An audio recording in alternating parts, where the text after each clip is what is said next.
Hi, Taylor. Hey guys, welcome to NavNight. Glad you guys are here. Just to make this clear, as we mentioned before, there is no NavNight next week, so don't show up here. And we're just, want to encourage you guys to check out a Good Friday service. If you've never been to a Good Friday service, maybe you just attended Easter services, then I would just really encourage you to get out and find one of those in town or back at your home church or somewhere else where you're going to be that time. Just because I think there's a way that helps us to reflect on this whole week, on what Easter is really about. We kind of miss the weightiness of what Sunday is meant to be if we're not seeing where it's coming out of. So I was curious if you've ever desired or been moving towards something that you knew was going to be really challenging, but at the very end you knew it would be worth it. Some people in our community might call this type 3 fun, which if you're unfamiliar with that, it just means the journey is going to be arduous, it's going to be painful, but what's coming out the end is worth it. I was thinking braces are an example of this. Maybe I had braces for 6 years. That was rough.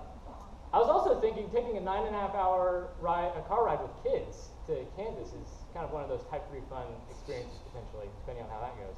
So that's kind of what we're talking about tonight. Is this very amazing picture of what we might call type 3 fun.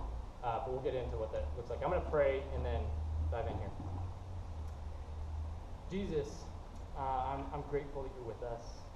I'm grateful that this is a time that you have given us to think about you, to think about what it is you're destined for, and what it means for us in our life now. So I just pray that anything that would be of you, that would be beneficial for us, you would allow me to speak, and what is not of you, you would cast it aside and have no effect. Thank you, Jesus, for being with us. Amen. So I'm going to read in Mark 10, verses 32 through 34, and it's up on the screen. If you want to turn there, you can, but it's up there. And they were on the road, going up to Jerusalem, and Jesus was walking ahead of them, and they were amazed, and those who followed were afraid. And taking the 12 again, he began to tell them what was happened to him, saying, "See, we are going to Jerusalem, and the Son of Man will be delivered over to the chief priests and the scribes, and they will condemn him to death and deliver him over to the Gentiles. And they will mock him and spit on him and flog him and kill him. And after 3 days, he will rise." So obviously this is a very happy passage to be talking about. It's not. It's really not. So what's happening here? If we look at this, we're seeing Jesus, his disciples, and a crowd of other people are on the road again. And their destination this time is Jerusalem. So they're headed to a very specific place. And unlike their other travels, where they were just kind of moving from town to town in this area, proclaiming this new kingdom that Jesus was talking about, healing people, blessing people that they are around, this journey has this feeling of finality to it by the way Jesus is talking about it. It's unlike these other travels. Earlier in their travels, Jesus had begun to teach them that he must, and he says this, he must go to Jerusalem and suffer many things. That's not something you want to hear from the guy that you're following for years on end. That he's destined for this suffering. And the gospel writers, they make it clear that the disciples, the people that were hearing him talk about this, they didn't understand what that meant. They didn't know what the reality of that would actually look like down the road. And they kept following him. And so maybe at that time it kind of sounded like a suicide mission on their end. If it actually sounded like they were on a mission at all, that they were going to accomplish anything by this suffering. And I think this is probably why Jesus makes this declaration that he must go to Jerusalem in Matthew 16:21. That right after this, Peter actually rebukes Jesus. And he says that this is foolishness, this is crazy. Jesus shouldn't think about his life ending this way. That would be ridiculous. And it might sound crazy that Peter rebukes Jesus, but put yourself in Peter's shoes. All right, this is a guy who's been following Jesus for like literally years up till this point. He's come to love Jesus. He respects him. He trusts Jesus. They have a close friendship. He worships, literally worships Jesus right before Jesus makes this declaration and Peter rebukes him. Peter just said, Jesus, I think you're the Messiah. You're the one that's come to save all of us. He's worshiping him as God. And so then for Jesus to say he's headed for suffering, he's headed for death, it makes sense that Peter would want to almost protect Jesus from that. Almost have a sense of, hey, this is my close friend. I don't want to see him go through that. So I think Peter's heart was probably out of love or maybe this kind of naive vision of protecting Jesus. And Jesus reveals, he says that Peter's intentions in saying that are really because he's focusing on the ways of the world rather than the ways of God. He's just revealing, hey, Peter, you just don't understand what God has planned through this yet. I know why you're reacting this way. It's because you don't understand what God has planned for this yet. And for us, I think that's what we're considering tonight. What does God have planned through this suffering? So Jesus' destination, as we've already said, is Jerusalem. He's understand that's part of his mission. He's going there, he's going to die. And Mark, the writer of this section, very uncharacteristically actually adds a very specific detail here. Mark's gospel just kind of blows through the life of Jesus, hitting the high points with a lot of urgency, and he slows down in this section to record something that was happening here. It says, and Jesus was walking ahead of them, which is interesting. Jesus is walking ahead of these people. He's not kind of surrounded by the crowd. He's out in front, leading the way. Everybody's following behind him. And this word, walking ahead of them, it literally means to go before, to precede. So it is this idea. He's leading them. They're following him. He's in front of his followers, going to a place he's saying, I'm going to be wrongfully tried, and I'm going to be brutally killed. And I'm marching out ahead of everybody else. He's not shrinking, bringing up the rear, letting everybody else go in front of him. So how would you feel if you were following Jesus at this point? Like, I don't know what this is going to be about for me. Well, it made me think, when I was in college, I was involved in the Navigators group at University of Kansas, and every fall, as part of our leadership team, we would go on a retreat to Missouri to kind of pray and plan for the semester. And during our time there, we developed kind of this yearly ritual of going caving. And have any of you guys been caving before? All right. So Missouri actually has a lot of natural caves. Rebecca probably knows this.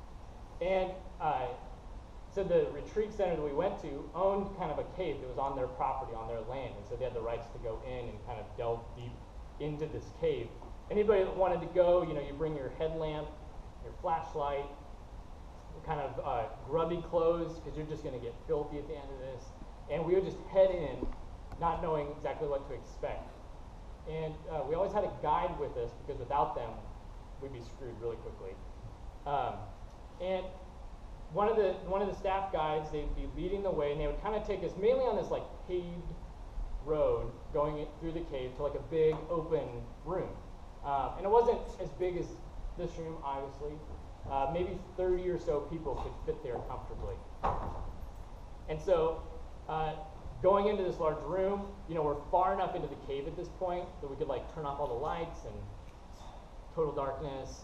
That's always fun. And then, we put the lights back on, and the guide's like, okay, anybody else want to go on like a little more intense adventure? We're like, all right. He's like, okay, we're going to go on the vertical mud crawl. What the heck does that mean? And so anybody that's brave enough, he's talking this up. It's going to be dangerous. It's going to be muddy. It's going to be dark, wet. And so not for the faint of heart, he's saying. So anybody that wants to go, kind of like step over to this side of the room. Anybody that just wants to hang here till we get back, you can just stay in this cave, and we'll be back to meet you to take you back out. And so, people kind of go between the two sides. They figure out if they're up to the adventure or not. And we're all on the side. We're like, all right, let's do this. And he's like, okay, you guys ready? And he lays down on the ground and like shimmies his way until under like a toddler-sized hole underneath a rock, and he's just gone. And we're like, where'd he go? He's gone. And we're like, okay, I'm impressed by that because I didn't see that hole there. And this is exciting that he's willing to like lead us into who knows where. But what does this mean for me? Like, if I'm following into this, if this is the start of this, what am I getting myself into with this? And I'm wondering if that's kind of how the disciples are feeling as they're following Jesus here. That there's this admiration, there's this amazement at his courage and his leadership to just head on out, pave the way. But I wonder if they're also feeling this trepidation sinking in, this fear. What does this mean for me when I get to Jerusalem? If this is the man I'm following. And I wonder if you identify with this as you seek to follow Jesus or consider what it means to follow Jesus. Do you have a sense of rejoicing at his leadership and his courage as he goes before you? But is there a sense of kind of balking or taking a step back when you start to consider what it might mean for you to follow this man? And I'll just say you aren't alone in feeling it. It's described here, that's what the disciples were feeling. The question I think we have to return to is, well, who is this Jesus that we're following? What's he all about? What destiny is he really headed for? What is it going to mean for me if I follow him? So the second thing I want us to consider tonight is Jesus' destiny. We know he's going to Jerusalem, but what really awaits him when he gets there? Because that's significant. What awaits us when we get there? So as Jesus foretells what awaits at their destination, he points to a key part of his destiny by identifying himself as the Son of Man. And that might seem foreign, that might seem strange, but the Son of Man is an Old Testament title that the writer Daniel describes more so. And if you don't mind taking a little stroll back to Daniel with me real quick, it'll be up there, and I think he'll help us to understand what this really means. So Daniel says in chapter 7, in my vision at night I looked, and there before me was one like a son of man, coming with the clouds of heaven. He approached the Ancient of Days and was led into his presence. He was given authority, glory, and sovereign power. All nations and peoples of every language worshiped him. His dominion is an everlasting dominion that will not pass away, and his kingdom is one that will never be destroyed. So this is really interesting, I find. He's saying that the term here, Son of Man, is Aramaic, and it literally means human being.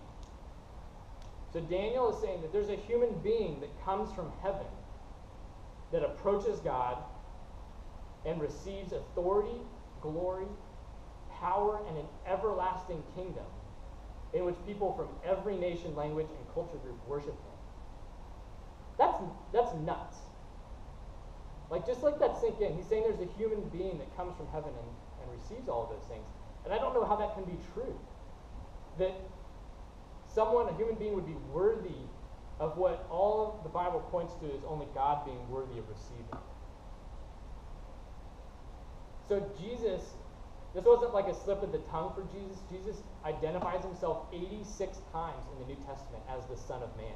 He relates to that identity. And the way Daniel describes the destiny of that one titled the Son of Man means Jesus is fine accepting the implications of being a human being, being worthy to enter the presence of God,